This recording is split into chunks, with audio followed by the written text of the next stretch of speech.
Please don't lie. What is the price to listen 3.5 gentlemen?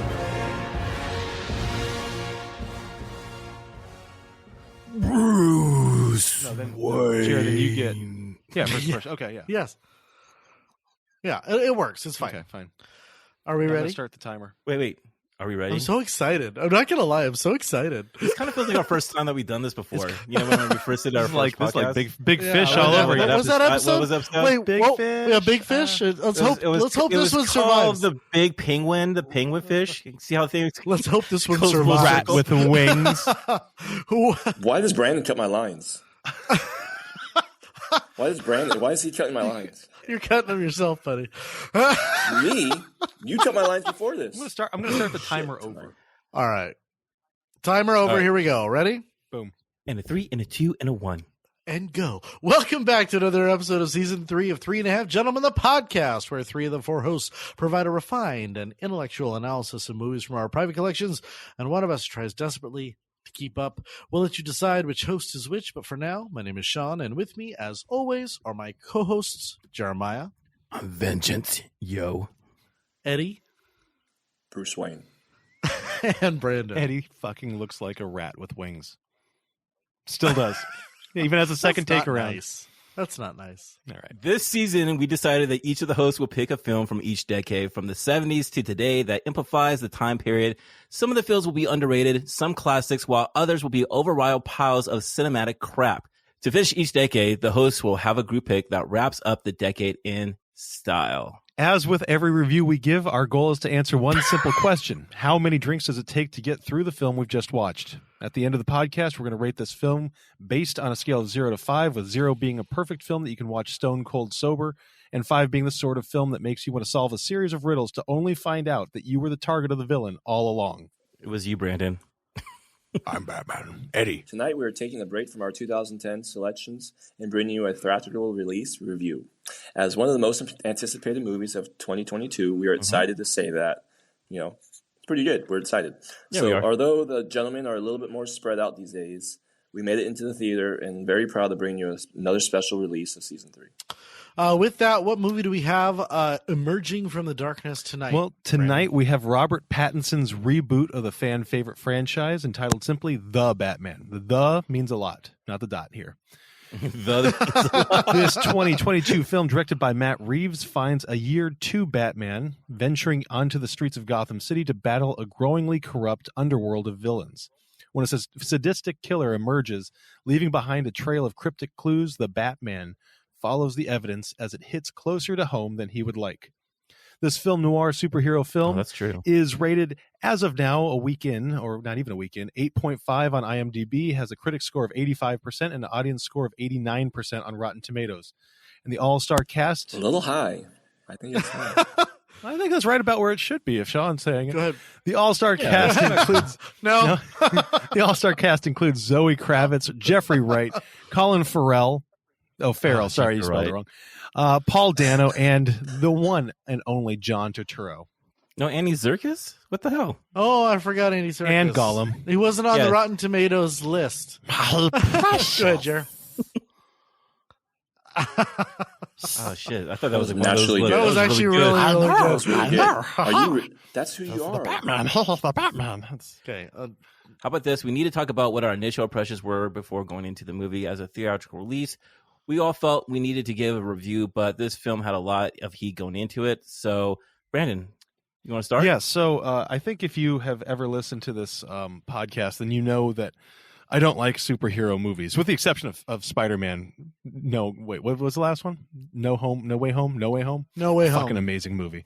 Anyway, love that I don't like superhero movies except for Batman. I don't like superheroes except for Batman, and that's because Batman to me is one of the most grounded in realism, and I know that it does take a lot of liberties with it, but at the same time, Batman is a realistic-ish superhero, right? Everything that he does has some maybe-ish logical qualities to it, right? He doesn't fly. He doesn't, he's not an alien from an alternate universe or anything like that. So anytime there's a new Batman movie, I get excited about it. And especially when I see Robert Pattinson, who, I think 8 years ago, we all kind of laughed at as being Edward Cullen. and he's transformed himself into a fucking actor. And so I think that we, or I, like all of us, were really, really excited to see kind of what he was going to do with it, to see this kind of spin-off. Everybody was kind of talking about how it's this kind of send up to old noir cinema. And I mean, I was jazzed to go see it, and to go see it in a theater, which, as soon as I walked in the movie theater the other day, there's no place like a movie theater with the smell of burnt popcorn and butter, and just, I missed it. So it was really fun 100%. To see it in a theater. And so I guess I was just really, really psyched to see this. At the same time, I was worried, I think, because the Nolan trilogy is so important, I think, to really the recent, decade and a half of cinema. And so, yeah, I mean, it had a big shoe to fill. I don't know if it filled it.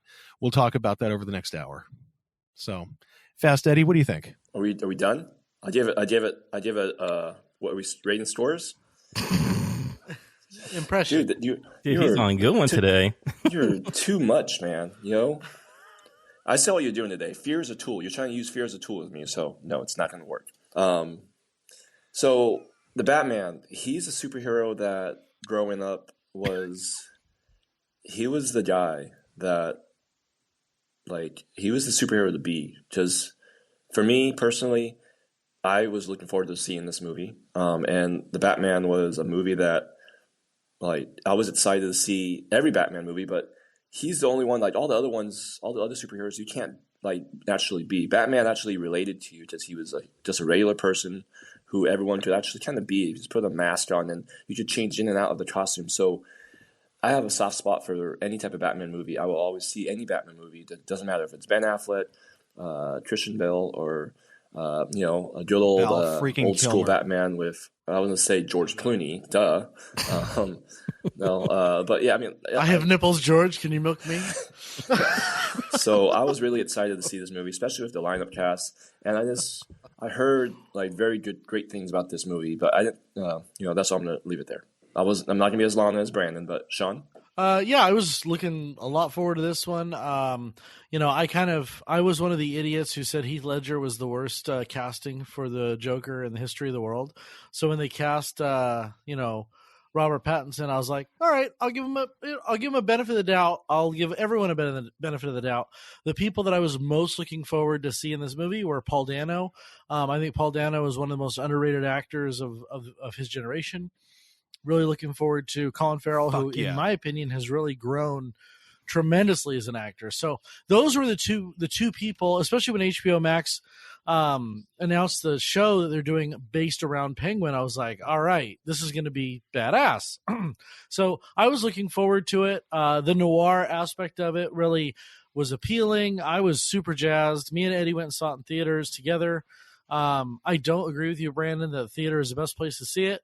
I'd rather see it sitting on my couch with my beautiful television, because I don't think the theaters are as good as they used to be, but that's just my opinion. Jeremiah? Oh, my goodness gracious. I love the Batman. I was one of the best comic book heroes of all time and everything like that. Just growing up and having comic books and graphic novels and whatnot, and you're just seeing how art and comic can just be brought to another level. Excited about this movie when it first announced. Not going to go too much into it. I just know that the Nolan films of this Dark Knight trilogy is one of the best comic book trilogies of all time and everything like that. So to say, the third one's kind of like whatever you think about it. However, it's exciting because this is the first Batman that we were all kind of like, wow, we're away from the Snyder universe and everything like that. Let's see what this is going to actually bring to the table. And this is what we got, and I can't wait to talk about it, man. So this is going to be an interesting podcast episode, and I can't wait, yo. So I kind of want to start. I would like to start with the feel and tone of the movie, which I think is one of its better aspects. I at one point I leaned over to Eddie in the middle of the probably the first 15 minutes. I said, Jeremiah's going to fucking love this movie.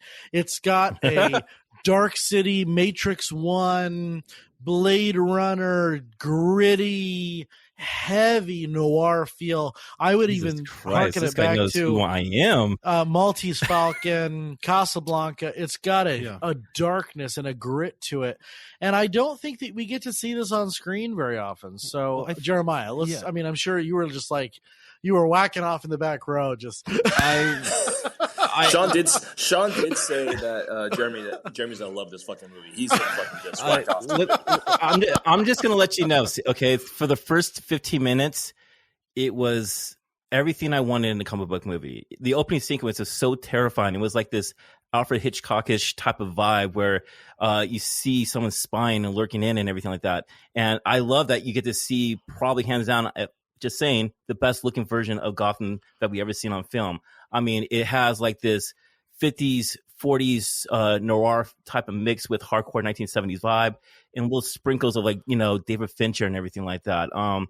I knew that right away in the first part of that movie after the Riddler situation, what we'll talk about. But when the criminals were looking at the back signal and they were all scared, looking at the dark areas of just fear that they're going to see this bat figure, whatnot, and I just love how the over voice sequence was just like this comic book vibe. And that's how much I was like digging the shit out of it, where you actually hear Batman's thoughts as like you just read in the comic books. I hate exposition. I hate voiceover entries to movies. I will say that till I'm blue in the face. I can't fucking stand them. This one didn't bother me as much as normal. So, and he didn't use his Batman voice. Right? How it was nice more like was just that? a dark, gritty voice. Yeah. It was nice. It was nice. No, all I Did anyone else hear the vibe of the Watchmen a little bit? How a little bit of Watchmen. Like that's the comic book vibe. I guess you're saying, Jeremy, right? Like that's the entry, the beginning of a comic book like vibe movie that you just like. You just know instantly within the first minutes. You just know it's going to be a dirty down movie, and it was kind of cool. I was excited right away. I think what you're seeing, Ed, is, and I agreed with you then and now, is you have this idea that Matt Reeves has created a comic book universe within the movie, where I think The Dark Knight, Batman Begins, and even to some extent A Dark Knight Rises took place in a place like New York.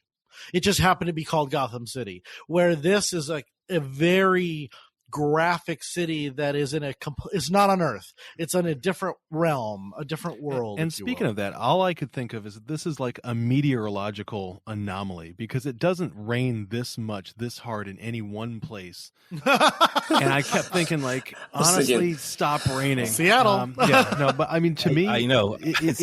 Forks, Washington. Yeah, no, oh God, poor Colin. God damn him. No, but seriously, like I kind of riffing off of what you guys are saying, I love the feel. I love any use of cinematography or cinematographically when it's dark and it's.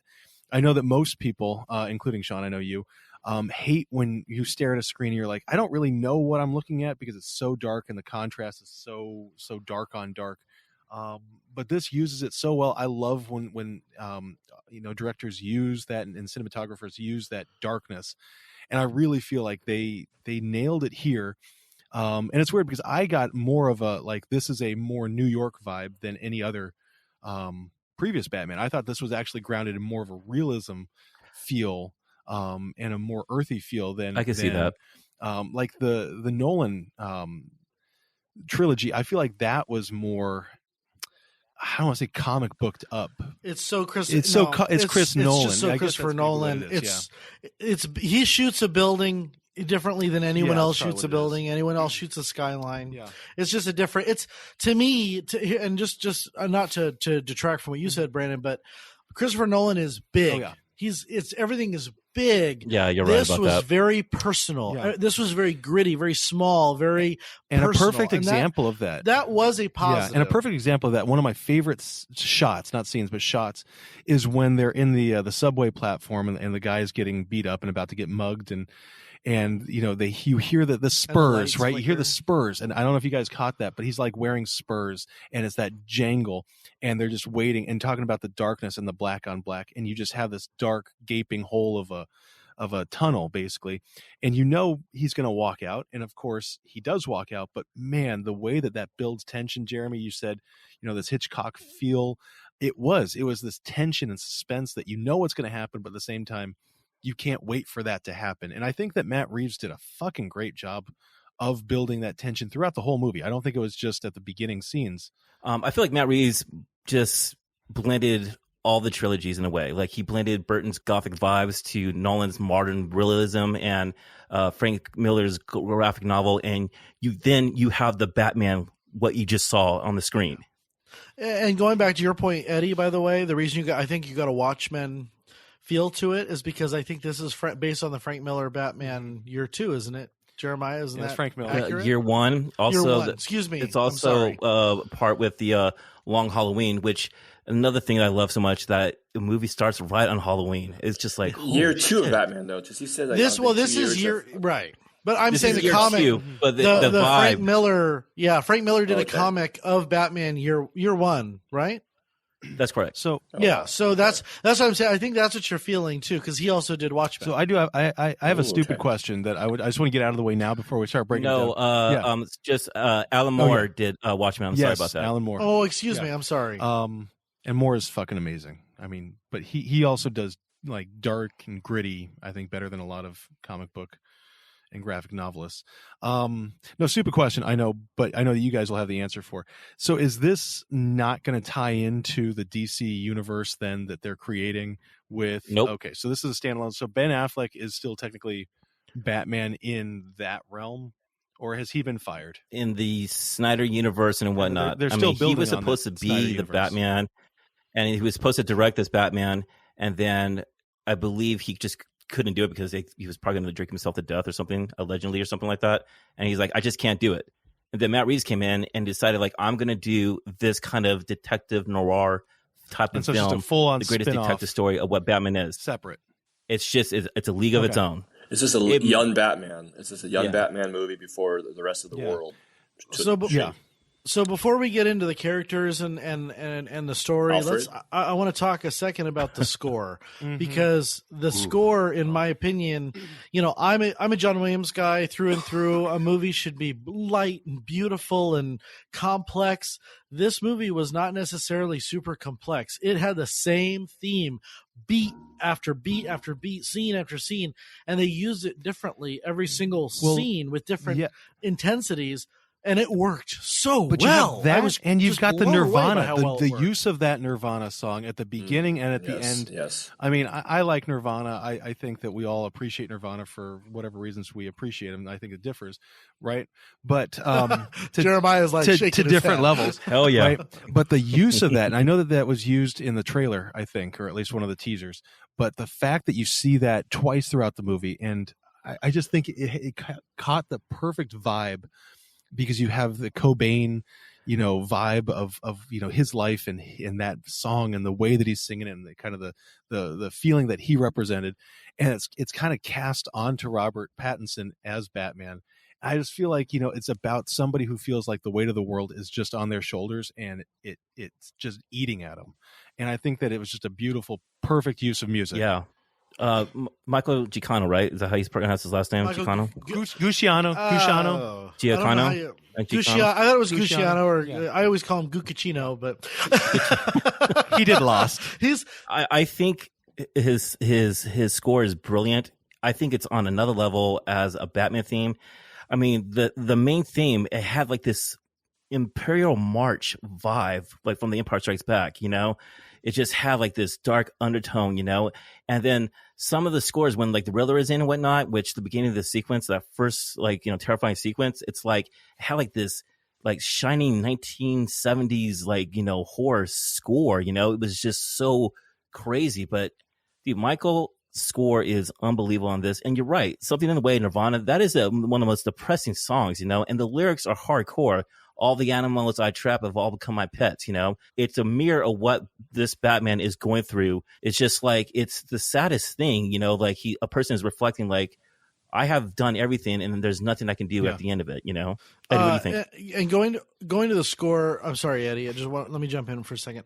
Going to the score here, if you look at Michael and what he's done across movies, right? So he did Up, he did Rogue One, he did Star Trek. My favorite is Star Trek. He revolutionized that score in a way that it, after 50 years of Star Trek, he brought it to the forefront. Lost, he's done so many beautiful scores, and this to me was so dirty. It was such a dirty score. It was gritty, and there was just, it added to the noir of the film. It just really, to me, it popped it. Ed, I'm sorry, I didn't mean to interrupt you. That's okay. Just don't let it happen, Jen. It was, perfectly. It was everything was placed perfectly in the movie. Like there was like as soon as you started thinking about it, like, oh, this is like a down and dirty scene, like the score was like it was there with you. So the score definitely was it kept the movie up the whole movie throughout the movie. Like the vibe of the movie, it would have been completely different with a different score. Like it was awesome. Like, I don't think it would have worked with like Danny Elfman's score. It wouldn't have worked with a Burton fun bum bum bum bum. It wouldn't have worked with that. But you notice that every trilogy or like, you know, Batman movie, you know, they have like great, you know, composers, Danny Elfman, Hans Zimmer, you know, Michael here and whatnot. They all step another level of what they need to do to support that film. And it's just, I was kind of wondering, like, how is he going to like compare to those great classic, you know, composing? I did want them to bring in and he just did it on his own. Batman. I wanted that at some point, though. You know. Hey, did you notice that in his Batman cave or like his mansion that they had a little like kind of like statue? Little bust, yeah. That was pretty cool, man. But with the emphasis put on the score, you can also say that the same pressure is on the cast, right? Mm-hmm. So you've had Christian Bale, you've had Jack Nicholson and Heath Ledger, Michael Keaton, beautiful Morgan Freeman, Arnold Schwarzenegger, Liam Neeson, great performances. No. You've had great performances in the Batman franchise. Let's call it, you know, the world of Batman movies. I think there was a lot, Nicholson, I think, a lot of pressure on this cast to come with their A game. And if you look at Zoe and Robert. Yeah, I was going to say, you know, there was a lot of heat on this cast. Robert Pattinson, you know, I think was an interesting choice to play Batman. Turned out to be very good. Zoe Kravitz as Selena Kyle. Fantastic. There was a lot of pushback against her. Yeah. She's great. You know, you got Colin Farrell, who does not look like Colin Farrell. The one who I think, the one who I think stole the movie slightly was John Turturro, who I think nobody really expected. That was an ace up the sleeve right there, dude. Yeah, I agree with you on Turturro, that. Though, but he's then you've got amazing. Andy Serkis. You know, Andy Serkis as Alfred. You've got Jeffrey Wright as Commissioner Gordon. Mm-hmm. You've created a great cast that to me the DA also was it Peter Sarsgaard? Yeah, Maggie Gyllenhaal's husband. Oh yeah, Peter Sarsgaard. Yeah. He was I forgot about him actually. He's a very small part. It was a vast cast, but everyone had kind of a very defined and distinct character, and I think that was negative. Well, okay. So there are a couple things. Number one, I think that similar to when we talked about Hans Landa, we could talk about Paul Dano literally the entire hour because the guy was fucking otherworld.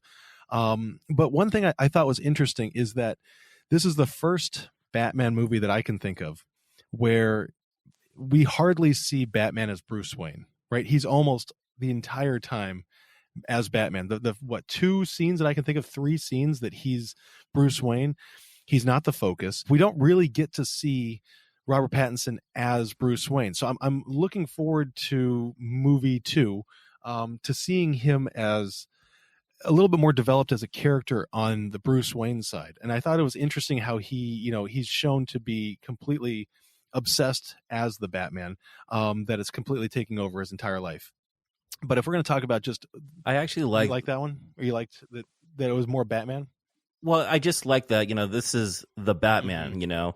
I understand that Bruce Wayne is a part of Batman and whatnot, but I feel like the Batman is the real him, and the mask is Bruce Wayne, and he doesn't know how to, you know, wear that mask as of yet. You know, he's still dealing with his, you know, like just scars of situations that he's been dealing with his parents and whatnot, you know, and he just doesn't know how to handle that situation. And it's really interesting take, mm-hmm. something that I wasn't like, you know, expected to see, mm-hmm. you know. I mean, when you think of Batman, you think of Bruce Wayne, but this was an interesting take. I love how they also put in his family. I love also how they tied in his Bruce Wayne's family, because this is a young Batman, so he's still everything. Like the reason why he became Batman is for pretty much his mom and dad.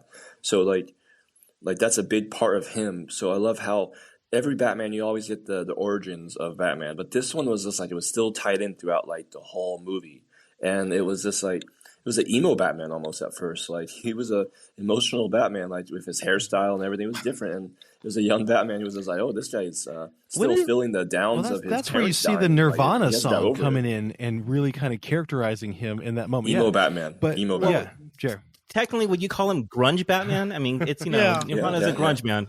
So I would say that they actually did what they did in the Spider-Man trilogy with Tom Holland is they took the origin story, and instead of having the same Batman movie with the origin story, they're creating and using that as the cornerstone for the character and giving you a little glimpse of it in every movie until you come to the realization that it's always been the origin story.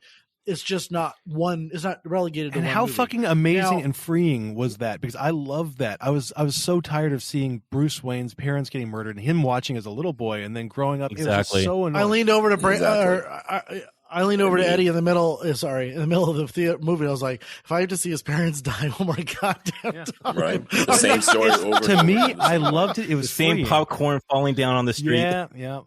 So here's my biggest criticism of this movie, and it is a whopper, and it's going to really affect my 3 hours. I believe that there was enough material. No, it wasn't the length. There was enough material for a trilogy, and they fucked it up because they set all the little pieces perfectly. Zoe Kravitz had this beautiful arc with John Turturro and her mother and the intricacies of the mob taking over the Maroni family and all of this stuff. Investigate that. That's fine. That's a movie. Paul Dano in being a serial killer and being insane and attacking Bruce Wayne. That's a fucking character arc. That's beautiful. That's a movie. The Penguin rising to power within the Falcone family. That's a fucking movie. And they shoved it all together in 3 hours, and it's just like, it's stop. I was like, you're trying too hard. It's too much.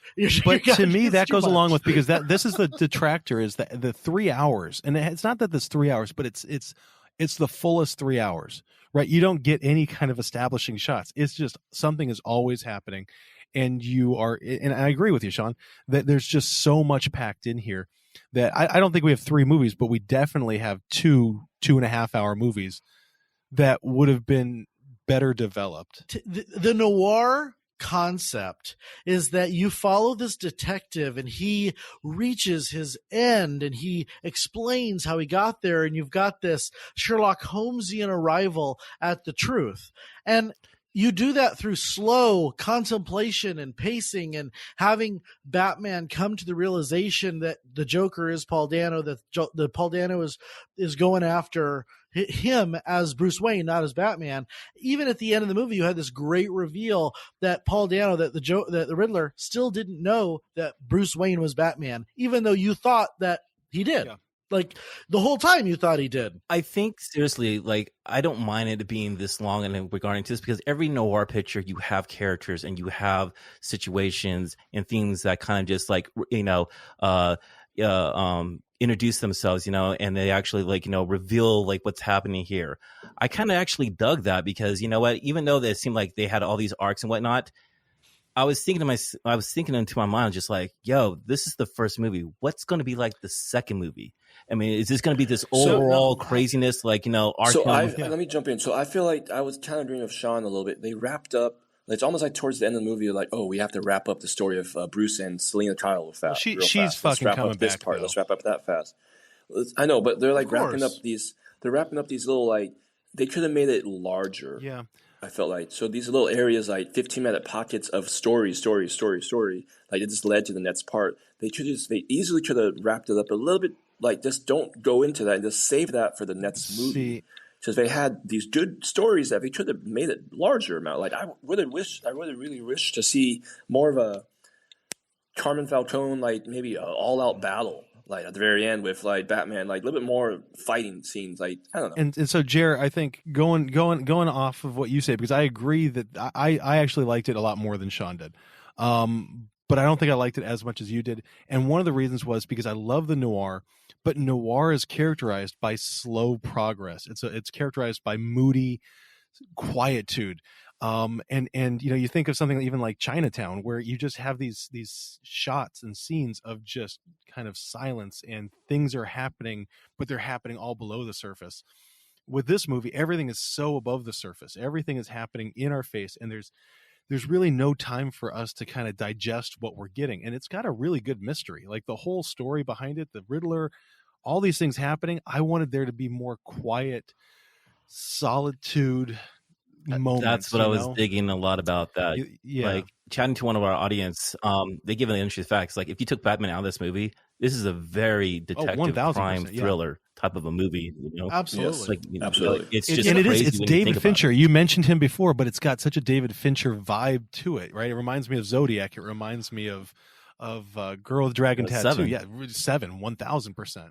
Not to make it about me, but it reminded me of my Halloween parties where you're so wrapped up in the plot. You forget to eat dinner? It takes so long to finish. It takes so long to finish that nobody fucking cares at the end. You know what I mean? Scene 5. Let's go. I just know that we're going to be kind of like on the fence on this one. A lot of it, a lot of thought it was just like it was slow. 3 hours is a little too long. I fell into this world. I don't know what it was, or I don't know what it is. Maybe it's because we haven't seen good fucking film in a long time, since last year. I mean, Spider-Man was the last good film, but I love every clue, every single situation that was happening. Every time we kind of found out that was something that was happening, or we fell for it or something like that, we did it as an audience with the Batman and everything. I was just so fucking into it regarding to I realized with watching it for Brandon, Sean, I thought about it a couple times. This is a movie that, with the whole COVID happening, I don't have that same stamina as I used to have the last thing in the movies. And if I would have watched it now at like 5 p.m. or 4 p.m., I think I would have dig it more.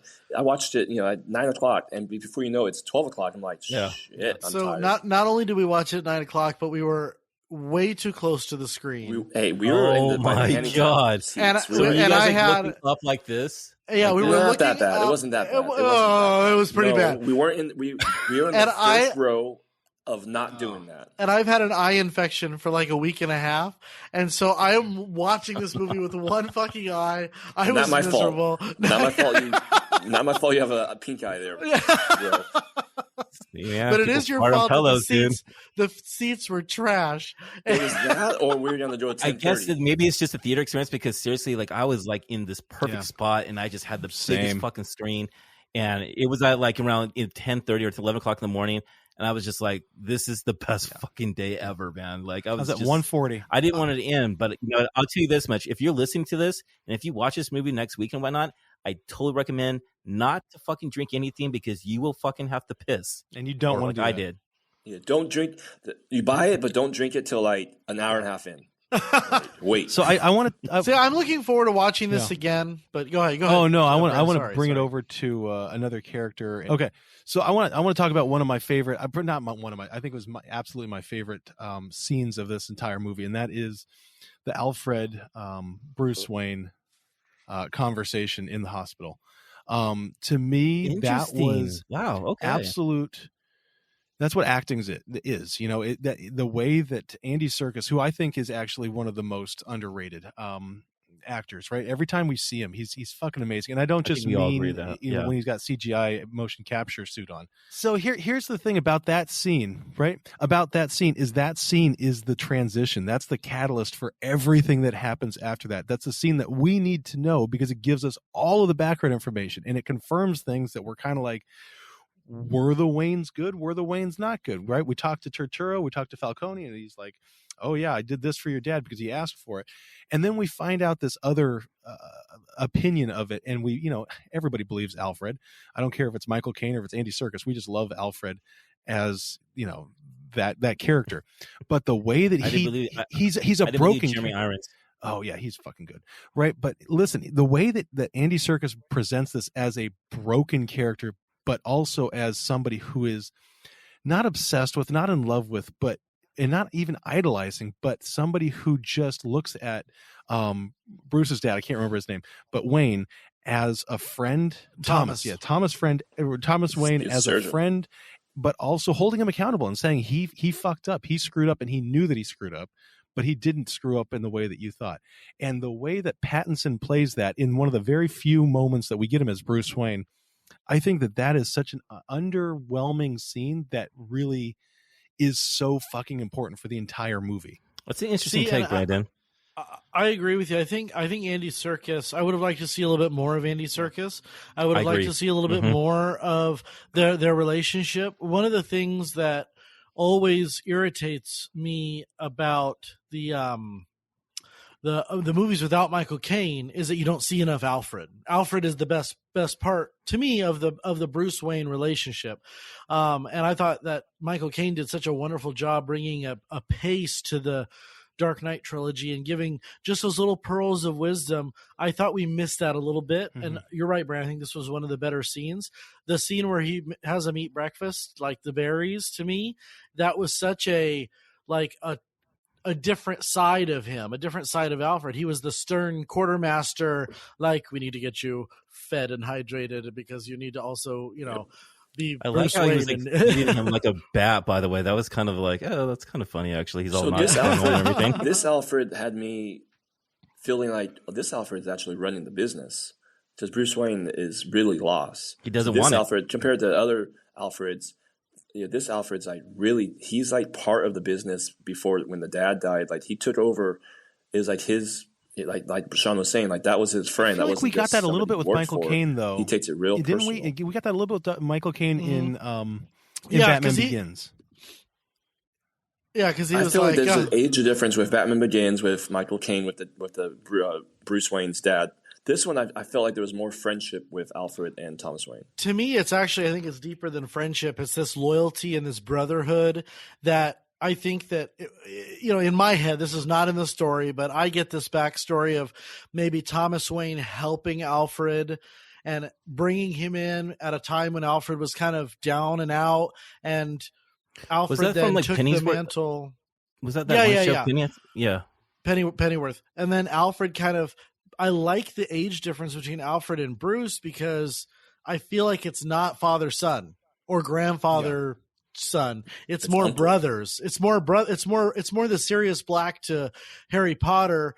I was friends with your dad and you could be my brother. Like we could be not the same age, but kind of close. Yeah. Well, but he also saw, see just the like a young disappointment, like a disappointment that you see from Alfred, like, you're not representing, or your father and your parents, what you're doing is tarnishing. You're just tarnishing. Yeah, exactly. And I just love that vibe of that. And I don't want to keep going back to this, but this is my problem. Strip away the Zoe Kravitz and a little bit of the Falcone story with her. Strip away some of the Penguin aspect of it, just a little bit of it, and focus on this great arc with the Riddler and the questions about Thomas Wayne, and focus on one aspect of the story, and you have a better movie. This movie was so disjointed. It was so disjointed. I have to disagree, because if you didn't get that part, you wouldn't get some of the great, I feel like the great scenes in this movie, like for example, the car chase scene. I think that was pure gold cinema right there at its finest.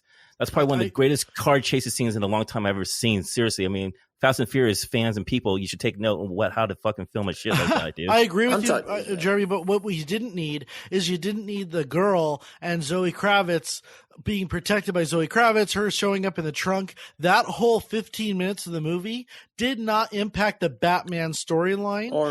What my argument is not that it was not good. I liked it. It was just too much. It was just too much to follow. It adds up. It adds up over time. I think it was necessary due to the fact that you were watching Batman actually doing his detective work, finding out that regarding to what he looks and what he sees, everything. And I know there's a lot of up close face personal regarding to his eyes and what he's doing. He was observing everything. He noticed that basically that she was wearing the shoes with the picture of the girl that was wearing the same shoes. And so you're seeing him putting everything together. That's the detective part of the film. That's the movie that we see with that Batman part. And I actually thought it felt well with that.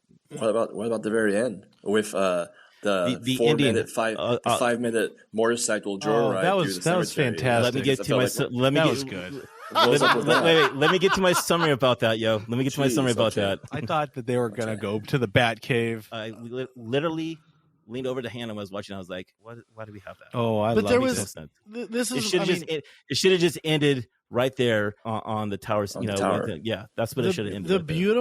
beautiful scene to me, one of the best scenes in the movie was Turturro and Pattinson when Bruce Wayne goes to see Falcone for the second time, and Falcone realizes what? No, I just love the fact, that part right there. Go ahead, because I like the fact when he goes the first time and he's Batman, and they were like, Right. you know, oh yeah, what's up? He goes in there and he's like, I'm Bruce Wayne. He's like, oh shit, you're Bruce Wayne. Come in. Yeah. And they just fucking let him in.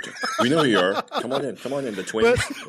But Falcone knew what it was about before any dialogue was given, and this is where I think John Turturro, you peeled back the gangster element of his character and went, oh fuck, like at one point in his life, before he took down the Maronis, before he became who he was, he might have been a good guy, and he chose the wrong way. I never got that feeling. That's what I got from it. Is that I thought that I got this feeling that he's always he's always playing on somebody.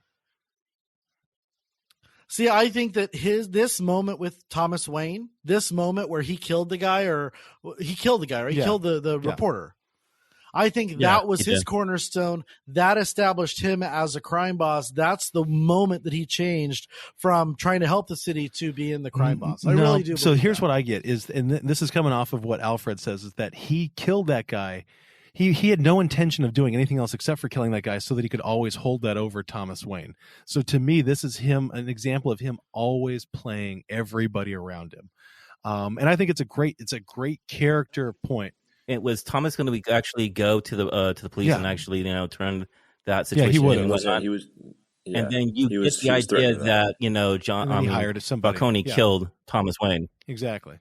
Because did you notice that scene? Did you notice that thing when Batman's bringing him out and he's talking about like, oh, what is this? Like, you're the Master Zorro or something like that? Mm-hmm. Did you see that? Because that was kind of like shouting regarding to when the Waynes actually came out of the theaters when they got killed. They were watching a Zorro movie. So it was almost kind of like, you know, like kind of throwing that out there, like, actually killed those two people. Yeah. So Falcone, I took it as a little bit more like what Brandon was saying. I took it as like he's this young crime boss trying to make a cornerstone of his own little empire. So he got the strongest billionaire in his pocket by doing a favor for him, and now instantly after that he knew he had power with helping Thomas Wayne out. And then he went from a minor mafia guy to a major mafia player. guy at Gotham. Yep. So, and that's what I think you're gonna see. That's what the HBO Max show is gonna be about. The Penguin is him filling the void of Falcone's death. Yeah, I think when people are gonna look back at this film, you're gonna see a lot of kind of like things that we've all missed during like the first time we see it. The movie has so many clues, and that if you didn't watch it carefully, you would have missed it. You would have missed it basically when the first time they came out of the club and scene and whatnot. When you see him walking, you see a window on the left-hand side, and you literally see the Riddler taking pictures and shit like that. But you don't notice it the first time. But it foreshadows everything regarding to when he actually does a clue of bringing the person out to the light, and he actually snipes Falcone and whatnot. It sets everything up, you know? It's just so fucking good. I would like a little bit. Part. I would have see, and this is okay. Don't be a hypocrite. Don't be a Batman's hypocrite. car. Yeah. Batman's car is badass. I would have liked more, but less. Like I would have. We You had would like this more idea focus of is what you Maroni want. falling, Yeah. right? I want a story that is something that is from start to finish, not the end of one story, the beginning of 3 stories, then kind of the quick end of 2 stories, and then a little bit left open on the 3rd story, which is what I feel like I got in this movie. I'll give you that. Is a lot of questions, a lot of answers, and then not a lot more to go on. Like they threw the Joker at the fucking end of the movie, and you're like, okay. Oh, see, no, that was a good. I loved it, but that was it's a like, good Easter egg. That's a total setup. And I know that Matt Reeves has come out and said, "Well, that's not supposed to be a setup for the second movie." Bullshit! It's a setup for the second movie, right? Everybody, I mean, they're going to use. But every the Joker. Batman, every Batman trilogy had that thing. They had a lot of these arcs regarding to different villains and things like that. And it's it's a difficult task to do, to balance each one. The Dark Knight, we all love it, but a few of you guys didn't like how fast, how Harvey Keitel, kind of switch it up, Dent. Yeah. Harvey Keitel. So, Harvey Dent. But that's what Burton did beautifully. So if you look at Batman 2, which would be Batman Returns. what's that The called? Dark Knight. Batman No. Returns. Batman Returns. Batman Returns.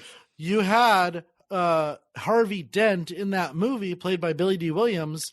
You had him as a fixture. Yeah, Yeah, you did. He was in the second one. Yeah, that's the one. The second one, Batman Returns. Yeah. Yes. Yeah, he was in the beginning where he fell. No. Batman Returns, played by Billy D. Williams. It was Harvey Dent. He was friends with Max Zorin, which is not Max Zorin because that's James Bond, with the crazy guy, Christopher Walken. And you had a whole like little backstory where you could see they were setting him up to be the villain in number 3 if Burton had done it. That's what I wish they would have done a little bit more in this movie. That's all I'm saying. I'll end my criticism. So I mean, I know we're coming closer on the time limit, but we have to talk about Paul Dano. We have to talk about the Riddler. We have to talk about his presence on screen, but also his presence when he's not on screen. Like, I just feel like Sean, you said that he's one of the most underrated actors, and I think that he might be the most underrated actor. I look at everything the guy does, from Little Miss Sunshine to There Will Be Blood, which are two of the greatest acting performances, I think, in the last 30 years. But The Office also, right? He was not in The Office. No, but he was in The Prisoner, and that was pretty hardcore. He was in Prisoners. He was. You're right. He is fucking fantastic. He's one of those actors that he's not a great-looking guy. No, he's not. I'm not trying to I'm not trying to disparage his looks, but he's not like a movie star Ryan Gosling actor. But he's got this thing. He's got something about him. He's an everyman. That's what he is. Makes you want to watch him. And there's something always a little distorted about him, though. He's a normal looking guy. He's our neighbor looking guy, but there's something that's hiding beneath the surface. And if you look at all of his characters, right, he plays, there's always something quirkish about him. Whether it be There Will Be Blood, he takes it full bore religious fanatic. Little Miss Sunshine, he is this angsty teen that just goes off finally and has been building and building, right? And that's a perfect acting performance. The Girl Next Door, he was great. So you're on IMDb right now. Yeah. Cool. And then here he goes full bore lunatic, but man, he is the most fucking crazy person. In this film. Yeah. I will say I didn't think that they gave him enough. I would have liked to see another. Like, I just feel like you could have reallocated this movie. Give him a little bit more backstory, a little bit more something, because he was for a reason, so though. good. But he was fucking good. I think they're going to bring him back because Yeah. I mean they kept him alive and put him right next to the Joker. He's making the friend. He's coming back. He has to come back. I think it was a stroke of genius to take the Riddler into like a horror type of a style, kind of like the Zodiac and Jigsaw type of a But vibe. the fact that, cool. he's masked 3/4 of the time that we see him. And I feel like the scene where he's being interviewed by Batman and we have this tense moment where he thinks he's been found out as being Bruce Wayne, that to me reminds me so much of Heath Ledger in this jail cell, just waiting, but also just unhinged, and you're just waiting for something to go wrong, right? I mean, I looked at the time when, the clock, when that scene was going on, because I'm thinking, oh, we got to be coming near the end of the movie. We still have another 55 minutes or whatever. So that other things are happening, right? This isn't the end of the movie. This isn't the end of the Riddler. But I knew something was happening, but I had no idea what it was going to be. And I think that was not Matt Reeves, and I don't think that was the writing. That was just pure Paul Dano. Just the way he was this puppy dog look, right? He just has this idea. With everything blowing up, you're talking about? Well, even before that. And doing the opera song and everything like that. Yeah. I mean, and one of the things that we loved about The Dark Knight and about the Joker is it's almost infectious, right? So he's creating a disease in the culture of counterculture. He's creating a virus that you can't get out. And I think the Riddler in this movie was kind of doing the same concept. When he brings the others there, yeah. But he was exposing the villainy of government and of politics. And it was... he was attacking the people who were destroying the city as the villain destroying the city. And it made you root for him. Not really, but it gave you like an excuse to root for him slightly. And I think that's always the most effective villain, is when you can not necessarily agree with their point of view, but you definitely can see it. I liked also how with him, he had like a different vibe of the Riddler, as he had like the internet with him, which made it like kind of cool vibe with like the dirty part of the web, how there's a whole bunch of other villains in Gotham or people Followers? like followers, yeah, but also like wanting to like, hey, yeah, he had this whole gang of people he's never met before, but they all met up because they believed in his whatever he was believing Kind in. of the dangers of social media. It just shows you that an influencer, we make jokes about influencers. This is an influencer capturing the hearts and minds of people, turning them against society. I mean, that's kind of, it's kind of a reflection, I think, of what's going on in society now. In a lot of ways, and that's scary to people. Like what it could be, right? Like what if something like that were to happen? It just asks the question. It's not that far off from happening. Yeah. But the cool thing about the whole situation is this, guys, is that there's a mirror reflection between the Batman and the Riddler, basically. The Riddler is looking to the Batman like, I'm just like you. I'm out for vengeance and everything like that. I thought the last part of the fourth act, not the third act, but the fourth act was just fucking awesome. I just love how everything finally got all together. And it might have taken a little slow to get to that, but when everything got together, I thought that scene was just like beyond, that's the Batman going for it and almost losing himself during that whole situation. I think Selena Kyle? Yeah, so okay. She was surprisingly really I'll good. say something negative. Oh my God. I will hurt you. First of all, Zoe Kravitz was fantastic as Selena Kyle. Didn't much care for some of her character traits, I guess you could say, and the woke bullshit about Bruce being rich and all that kind of stuff. Just it gnaws at me when movies throw this in here like we're not going to notice it. It really pisses me off. But other than that, I thought her character arc with Turturro was one of the bright shining spots of the movie. I just wish it had been number 2. I actually love the partnership between Gordon and the Batman. I actually love how they were working together, solving detective the crime and everything like that. It was them against the corrupt in the underworld, and I actually really dug the shit out of that. I love how he didn't trust. They didn't almost trust each other either. Like they were like they were brand new to each other. It looked like. And it was really also cool. nice to see Gordon as an active participant. Right, he was running, he was shooting, he was active, right? Gary Oldman, gotta love the guy, but he just kind of stood there with his mustache and talked, and I am not a huge Jeffrey Wright fan. I love him in Westworld.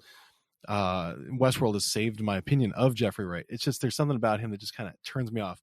So when I saw him as Gordon, I was a little bit down on it, and then I saw him as Gordon. I was like, "You're a fucking idiot, man!" Because he was fantastic. He really was. He was good as Felix Leiter in the James Bonds too, I have to say. Yeah. You know what? Seriously, guys, when I was thinking about it, I really love the beginning of the film when he saves that guy getting beaten up, by the whole Joker gang, and when he goes up to the person's scared of him, right? He doesn't want the Batman to come near him. At the end, he's all helping people at that helipad thing, and you see him in the daylight, and this girl grabs his arm, and she's not letting him go because she feels safe with him, becoming this hero that the city needs. That part right there, that really got to me. Is like, this is what he is. This is what he needs to do now. Not vengeance, but be a beacon of hope. Yeah. Beacon of hope. The scene, I think we just kind of talked about it. The scene also where it was him walking through the water and carrying the girl, and there's everyone following Batman. And this is where like he just got done cutting the electrical blade from saving everyone, in the water, the flood. But that scene he had the flare. And he's like, people started following him, and that was a beautiful scene. That was probably my favorite scene of seeing Batman. He grew right there. You can see from vengeance to, and he understands that. We get that at the end in his last journal entry, right? He understands what his new direction is as the Caped Crusader. So, badass stuff. It's kind of funny because at the end of the Dark Knight, you had this change that, Batman was the hero that Gotham needed, or rather the villain that Gotham needed. And it's almost like this one had the opposite, where Batman was vengeance and he became hope and salvation. That's a really good thing. It was kind of the opposite. There, it was nice. It was nice. It was nice. It was nice. It was really nice. Oh, thank you. All right. Anyway. So that brings us to the end of review. Now it's time in the podcast where each of the hosts provides a score on the following scale. Eddie, can you provide that scale, please? Starts with 0. Or not. Hold on one second. It's a perfect movie. You don't need shit to enjoy it. All right, ready? All right. 0, the perfect movie. You don't need shit to enjoy it. 1, the feel-good first cocktail. 2, a happy buzz. 3, you're going to Uber or Lyft in home. 4, a rough morning walk of shame. 5 out. 5, blackout, shit-faced, spring break, drunk. Gentlemen. Go to Sean. Okay, gentlemen, let's start with Sean. All right, so it's not a surprise that I had mixed feelings about this movie. I think from a stylistic standpoint, the film noir, the acting, the costumes, the character development, all the nuts and bolts. I think this had the ability to be a great movie and a great start to a great franchise. I think it's too big for his britches. I think that it was too packed with information, too packed with storylines that should have been left for other movies. I think they could have probably cut the cast in half and had just as good of a movie. Cut the cast in half, cut an hour off the movie, and you'd had a really tight, good movie. I think the other aspects of the movie that I did like, as far as Pattinson, as far as the seriousness, the darkness, it wasn't necessarily like this overarching comic book. You know how Brandon doesn't like the fancy, big Marvel superhero battle Marvel movies.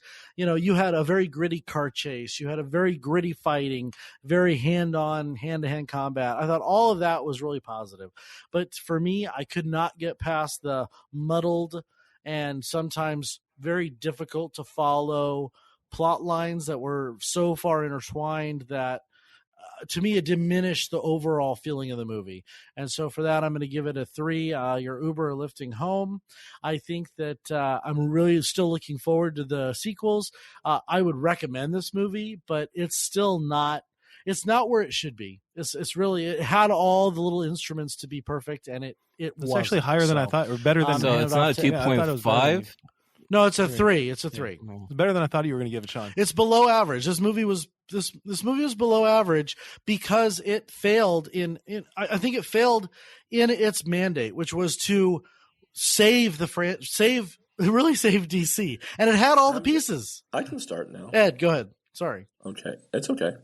A lot of stuff Sean said I was close with. It was a movie that I had to really look back at the very end of the day. Next day, it took a couple times. This is a movie that you definitely have to watch again. If you're going in it once, it's not going to be enough. You're going to have mixed feelings going out. You're almost going to come out saying, "What the hell did I just watch?" There was so much that went on in this movie. This is a movie that naturally will get compared to The Dark Knight, and that's not even fair because this is entirely different beast, and this is going on a completely different journey. So I think it's hard not to compare Batman to all the other Batmans, which you naturally do. Everyone compares every Batman now to The Dark Knight, and I feel like this is a young Batman that a lot of people wanted to see. I was really happy with 95% of the movie. 90, probably 92. Let's be real, 92, 91. There was right. So there was, this Batman changes the worldview of Gotham for me. Like I never saw Gotham this way before, and I was digging it the whole time. I feel like 3 hours too long though. Like it was scenes that they wrapped up it's like they crammed it in because they felt like, we needed the end of this story, and we could have dragged it on and just left it for the next movie. That's how I felt. I just also feel like this movie is a puzzle. It's like all good crime mysteries. Puzzles, take time to place of every piece of how it's supposed to go. I consider this movie as the best movie of 2022 so far. And this is a movie that is a must-see to go see the movies. On the other side of what Sean was saying, I think this movie did save DC. I think this movie definitely awoke something that people didn't know DC could be something like this type of Batman style. Good point. Everyone, I feel like everyone compares it to Zack Snyder with DC's, and it's just I'm over those type of movies in the other universe with it's like this. If it's dark like this and gritty, I'm down for it. But let's just make it a little bit shorter. So I'm going to give it a 2.75. Well, yeah, 2.75. Said it out of my mouth, said it. It's a little bit below an average movie. For me, I felt like there was a whole bunch of extra stuff that I just couldn't get past. And it probably didn't help that I watched the movie too late and I was falling asleep towards the end. I had to wake up Sean, too. I don't want to say that. I had to wake up Sean towards 2 hours and 25 minutes in there. I had to wake him up. Oh, I'll take it. I want to save. I heard him snoring. I'll save Jer for last. So I think this is a movie that you have to give time to marinate in your head. And Ed, I know you kind of said the same thing. If we had done this podcast right after I watched it, my score would have been a lot higher in the bad direction than it was, because over the last, I saw this 2-3 days ago, and I thought about it really for a lot of those 2-3 days, and I realized that it did something that I think an action movie needs to do, and that is that it asks some really tough questions. I mean, to be honest, when I first saw it and I saw the snipers setting up to start taking some pot shots, just easy kills at the top of, Madison Square Garden, now called Gotham Square Garden, to me that was almost it was bridging that almost too real standpoint. And I'm not one to say, we should shy away from things like that. But at the same time, I was like, with all the craziness in the world, do we need something like this? And then I had to stop myself and said, you know what? Batman stopped all of them before. And is it comic booky? Yeah, it is, right? He gets shot and all of a sudden he Pulp Fictions his ass and he's fine to now swim and do all sorts of shit. I mean, the morphine, or the not the morphine, but the whatever. Yeah, like he does that. So the rumor is that serum. Hold on, the rumor is that serum is the Bane serum. Yeah, I could totally make. Yeah, I could see that. So it took me a couple days to really kind of get that out of my head and realize that this is a movie about good triumphing over bad, and at its most basic level, that's what it is. It's a black and white movie, because that's what I love about Batman is it's black and white. He's good, he does bad things, but it's always for good, right? And it's really not this gray that I think everybody kind of thinks Batman is. So Sean, you disagree with me, I know, but that's literally gray. No, it's not because here it is, right? He's got his no-kill policy, and he adheres to the no-kill policy, and he really sets himself up, and we see this more than any other Batman movie, that he has dedicated his life to the people of Gotham and to goodness and to helping them out. And I think that's a really admirable quality right now in our world. So all that to say, the acting was fantastic. Robert Pattinson, he deserves the credit that he's going to get for this movie. Yeah, he really did. Yeah. Paul Dano is fucking fantastic. Jeffrey Wright, an active Gordon, love seeing it. Fantastic. Andy Serkis, not enough, but great. Zoe Kravitz, fucking amazing. John Turturro, always great. Oh Brother Where Art Thou is still my favorite Turturro, but hey, anything that guy's in is fucking gold. I don't even care if it's The Big Lebowski, which blew. Not as Colin Farrell is literally one of my favorite actors, and he is unrecognizable as Colin Farrell, but he's just a damn good actor. So I know I'm just rambling now, but it's because this movie has me going in so many different directions. I don't think it's a great movie. If I'm going to sit down and watch a Batman, I'm going to watch Dark Knight. But this is better than an average movie because I enjoyed the shit out of it. And more than anything, this movie got me to think for days after the credits rolled.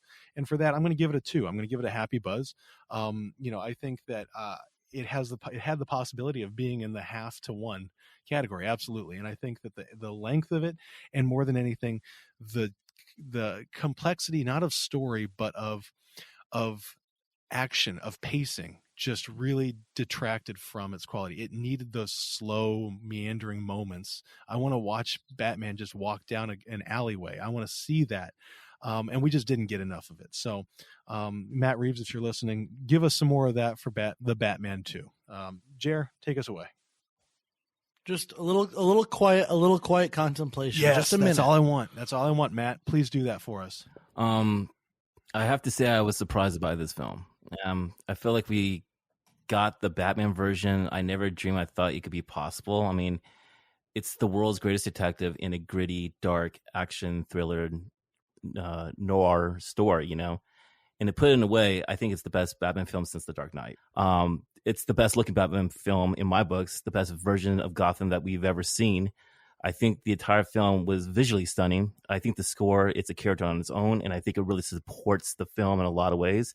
And I actually think the action sequence was orchestrated really beautifully. And at the end of the day, I think the casting was near perfect and just pretty much spot on. I think Patterson stepped it up and knocked it out of the park as Batman. Jeffrey Wright might be my new Jim Gordon for life. Who's to say? Zoe Kravitz, I mean, she was badass. She was a badass Catwoman, man. She kicked ass. Colin Farrell is always fucking great, but I think Paul Dano, I think he's the scariest comic book villain since the late great Heath Ledger's Joker. When you think about it, yes, the movie is long, and that last sequence with the cat and the bat, I didn't think was necessary. Seriously, when you think about it, but I think Matt Reeves delivers a Batman film that stands on its own and something that we've never seen on screen. When you think about it, The Dark Knight. I know we keep talking about The Dark Knight, but that's my favorite comic book movie of all time, hands down. A way better movie.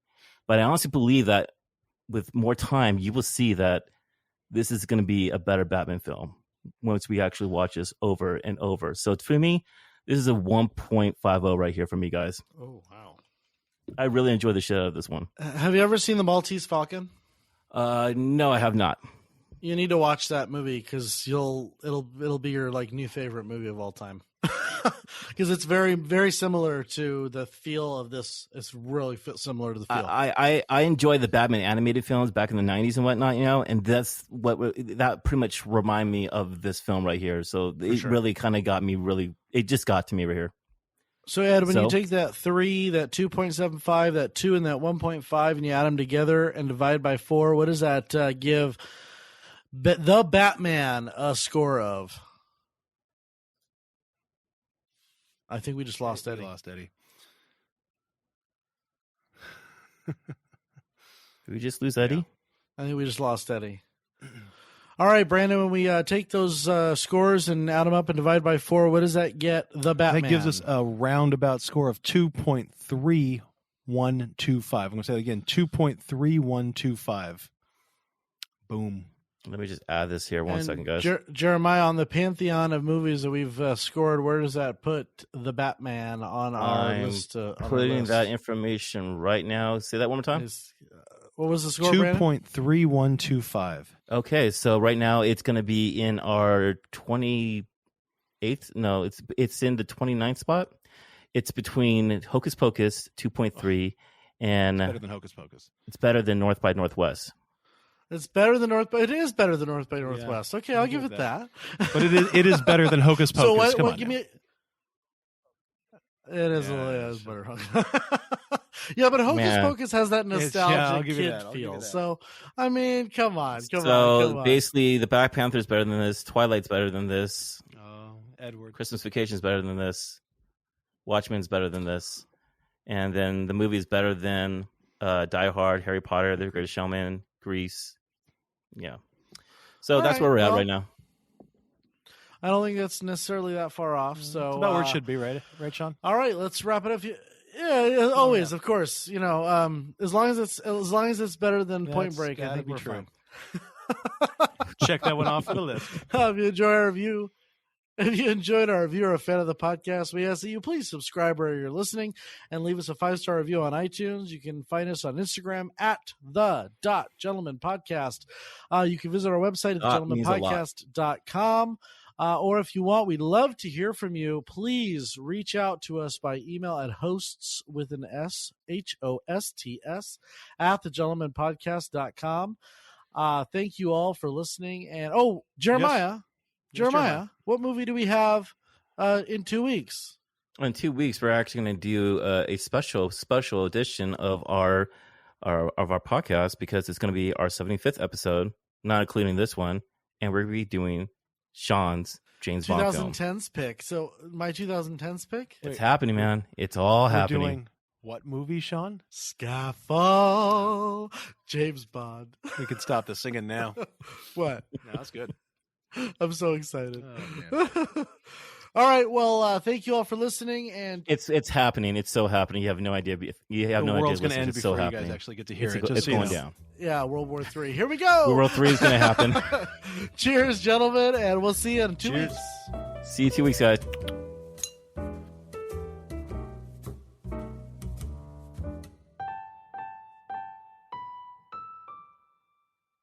Hey, so how was that podcast? Did it feel kind of different? I liked it. It seemed more professional. Better. Sure. It's like the movie. It felt a little long. So, no, I don't think it was long. I don't think it was long at all.